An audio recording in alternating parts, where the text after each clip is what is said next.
Is the NFT space a bubble? Hey guys, Matt here from DCL Blogger. I haven't made a video for a while and I've been buzzing to make one. So it's kind of 8 p.m. here in Australia and I'm, usually cool down at this time, but I'm going to make a video because I'm like really want to make one.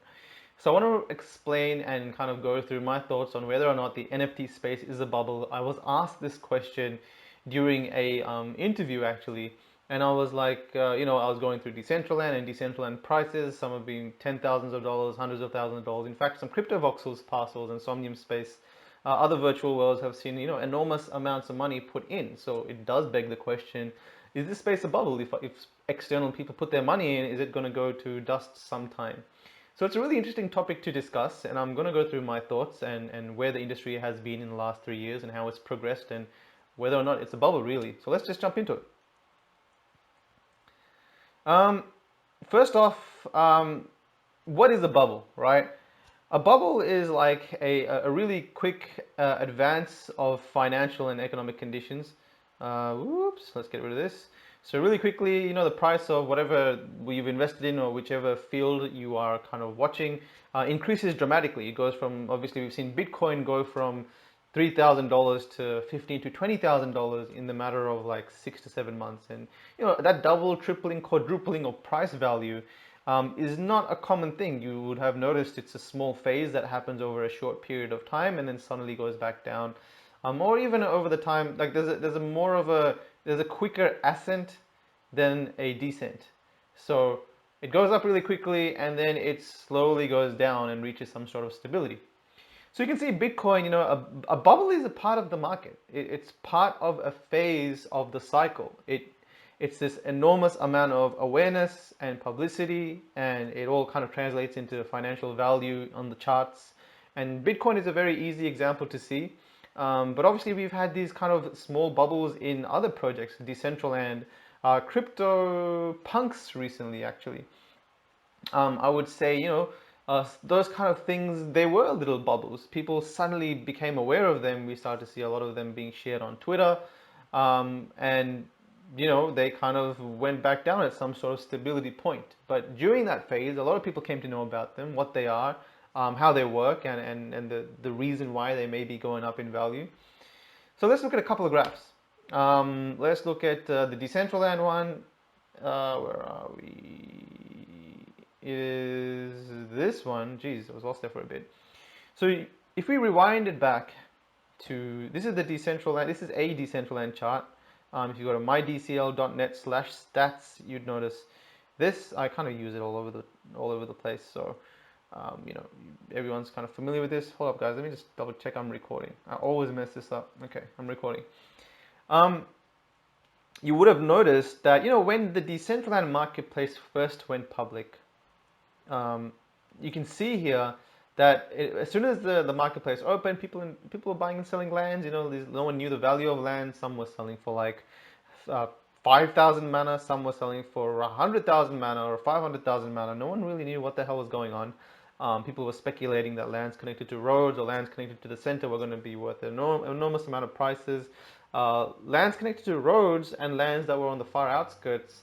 Nowadays, if you look at the value, there's usually a big difference in the two values, right? But back in the day, they were kind of going for the same price because there wasn't much maturity in the market. And you can see that over some time, it kind of died down, and then suddenly came September 2018, and then some massive whales got involved, and since then, it's kind of gone nuts. So you see a big spike here, you see some sort of I can't really say you see much of a downturn, but you see over the period of September to December, you see a lot of activity. You see a lot of activity. You see maybe like on the average, it's kind of going down in value. In not value, it's going down in volume. And if we if we keep continuing on, we kind of extend this out, you will see, yeah, it did kind of go down, but really since September, it's just gone nuts, and it hasn't really dropped down to the levels that it used to be before. You can see here, we've seen 50,000 mana, 80,000 mana days, 100,000, 300,000 mana days. Yeah, we had some big ones, but we had predominantly under 100,000 days. Now, if you kind of fast forward it here, you see some big spikes, 1 million, 2 million. Most of these are over 100,000 mana. Every now and then, yeah, of course, you see the under 100,000 mana mark. But considering, since that point, it's continued to sell, right? And there has been some bubbles in Decentraland. There's been the time when I feel like, I'm not much of an economist in the sense that I was never trained officially in doing any sort of study in this area, but I've just observed this NFT space for a while now, and this is kind of what I've realized is that there's always these hype phases, right? So these phases are really fueled by opportunity.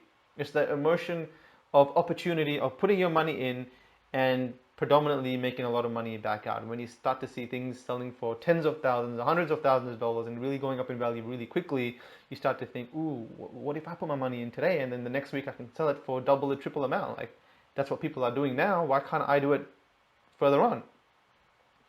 So we notice here in February 10th, we see a big spike here. If we kind of rewind it back, so we see a lot of like quietness, a lot of quiet activity when Decentraland were kind of in building phase. We didn't really know when they were going to go public, and a lot of people were kind of bored, I guess, of buying and selling land. So didn't really see much activity. It was kind of dying down. A lot of other projects were starting to release their alphas and things like that.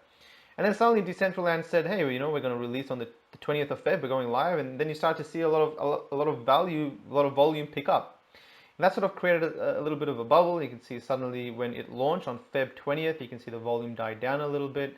Once people start to see that, the speculation of an opportunity started to decrease. Now people knew what the world was about. You can put your money in and buy it if you want. If not, you don't have to. So now it's more about utility, putting your money in when you see what you got and being creative about it and actually building something. Before it was about, let me put my money in now. Feb 20th comes, everyone else is going to jump in and love it. And it kind of created some sort of a bubble momentum. It's kind of like what happens when our projects are on their mainnet release, like, Matic went from like 8 cents to 6 cents when they released their mainnet, right? It's kind of weird. It doesn't make sense in the sense of tech building, but it makes sense instead of market, in how the market kind of reacts to this news. They think that beyond the release of the product, the thing is going to go up in value, but it's not usually the case. It's upon the announcement of news, that's when the value really starts to increase. So you can see that with the Decentraland in that sense. You can also kind of see it a little bit more clearly with CryptoPunks, right? CryptoPunks, pretty much the first NFT built on Ethereum. You can see in the early days, it went nuts when it was first kind of released. After some time, it had its kind of hype phase. And then it's really started to die down. I mean, for a very long time, I think these are weekly. Oh no, these are daily. You can see like 1 punk sold, 3 punks sold. 82 over here. I don't know what happened there. 6 over here.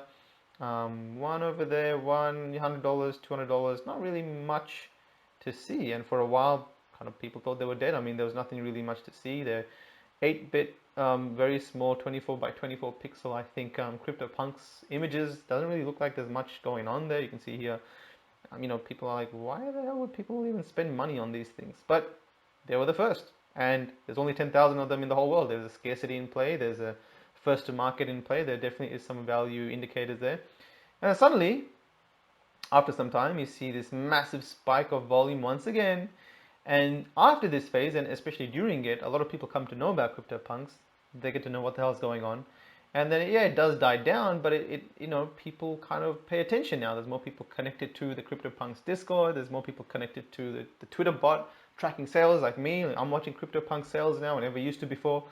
So what I'm trying to say is there is bubbles in this NFT space, but overall, if you kind of look at and this is a really nice image that I kind of made the other day, I don't know, maybe like a couple of months ago. Check this out, right? So this little dot right there, that dot is $200 million market cap. And that is the kind of market cap of the NFT space. And that was $200 to $300 million. The dot's probably the same size. That was kind of checking out nonfungible.com analysis report and going off that. It might be plus minus 100 million, but the dot is pretty much that size. It's comparatively, visually the same thing. You kind of move onwards. You see Ethereum at 24, so 200 million, and this is 24,000 million, so $24 billion market cap.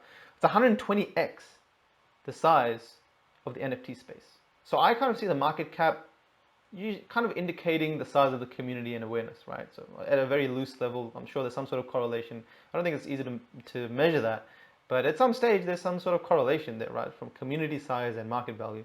So the community size, what I'm trying to say with this graph is we're a dot in the ocean. So we are growing right now. Yes, there's going to be bubbles, but there's going to be some sort of mass awareness that takes place. That's going to form some sort of stability level once again. But at the very beginning level, which we are in the last 2 to 3 years of building the NFT space, at some stage we will, whether it'll be Decentraland or CryptoKitties or some new blockchain game, Gods Unchained, or some game, the Sandbox or something that goes out there and suddenly brings a lot of mass awareness to the NFT space. Whichever game does it, whether it's one of them or all of them, it's going to have this some sort of like mass awareness event where it's going to be a mini bubble, but at the end of the day, many more people will know about the NFT space. There'll be many more builders, there'll be many more people that will come and start to build on the technology. Prices may not remain the same as peak, so it may come down, just like how Bitcoin goes down from 20,000 to 10,000, but there's many more people building on the ecosystem, and that's what will continue to drive a stable level of value. But this graph is really cool. It kind of shows that, let's not even take mainstream adoption into play. You can see the largest circle here is all of crypto. Like if you go to CoinMarketCap, when I did this snapshot, it was $270 billion market cap. But you can see here that that circle is massive, man. It's 1,345x NFTs. That's absolutely bonkers. So even just going as big as Ethereum is 120x. Hell, we don't even have to go as big as Ethereum. We can go 10x. I can't even imagine 10x the minds and the space and the skills and the business acumen in the current NFT space. Is already amazing. Can you imagine the 10x level of that? 10x amount of builders, the 10x amount of projects, 10x amount of social awareness, 10x amount of just people building on the platform. It's gonna be huge, right? And we have a very visual space here. The NFT space isn't about, oh yeah, hey, look, there's a partnership over there. Oh yeah, this technology is being built in this country over there. Yeah, that's exciting.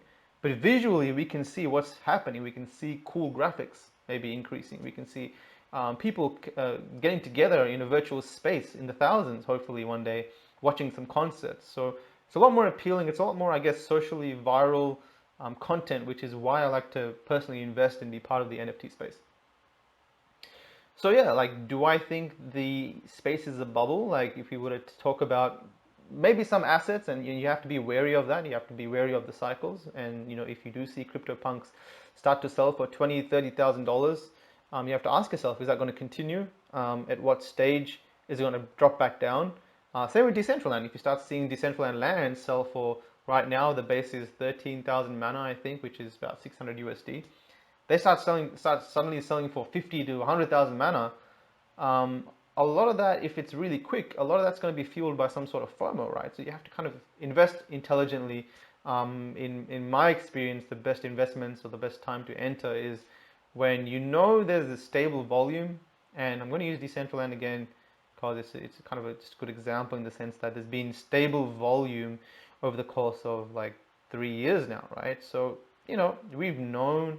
At the end of the day, the NFT space is definitely a high-risk space. There's no doubt about that. Putting your money in any of this is as good as not really seeing it back, unless you really believe in what you're doing and you're part of building that space. But you're seeing consistent volume, then you're a little bit more confident in putting your money in there and knowing that in the longer term you might see a return. But yeah, like when we do fall back down after peaks, you can see like so much has happened, right? So after launch of Decentraland and even Cryptovoxels, you can see, Cryptovoxels, when I first saw it, it was just blank space of things that look like that. No, let me just pause that for a little bit. So not even this stuff. It was just like blank white lines everywhere and no color. I don't even think it had a sky. Maybe it did, but for the most part, there wasn't anything there. And now, if you go into it, you can't really tell. There's voxels that have been used in this stuff. Like this sort of stuff, I think it was made by. This is Oculus Quest, by the way. So Brookhawk tweeted this. He was testing Cryptovoxels on Oculus Quest, which I think is amazing. I think VR is. I really like VR, and I hope the technology increases. And I think there's a bug behind there, which was a really cool little effect. That's cool. I like VR, and I think like once the momentum shifts to thousands of people, millions and tens and hundreds of millions starting to use VR on the day and spending 8 hours a day in VR, I definitely think there's a lot of value in like mass events with that. So I'm excited to see protests move to VR and increase the customer base. But we still have lands today in Decentraland selling for 3,400 USD a single piece when everyone knows the project, and it's out and people aren't really speculating anymore. They're buying and building. We have people building music. We have people playing with pushing the technology. There was an event for Axie in Decentraland with like I think 30, 40 people jumped in, watched the tournament.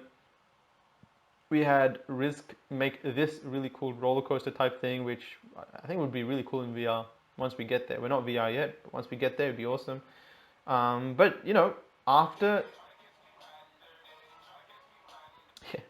after a mass level of awareness, what we are left with is, yeah, it does drop down, like the prices drop down, but we're left with builders. And the builders build cool stuff, and then again, when we have another cycle, it's going to be at a larger scale because there's just so much more awareness, there's so much more to kind of leverage off, etc., etc. So yeah, we may be in a bubble, but I think long term, no, we're not. We're seeing consistent increase of the NFT space. It's very exciting. We're going to see little bubbles here and there, and you have to be wary of them and how quick and up and down they go. It's going to be very different. But predominantly, the NFT space is quite new, so everyone's in the same boat of learning how the hell this market is going to respond to things. But yeah, bubbles are there, but in the long term, I think we're on steady and very healthy growth.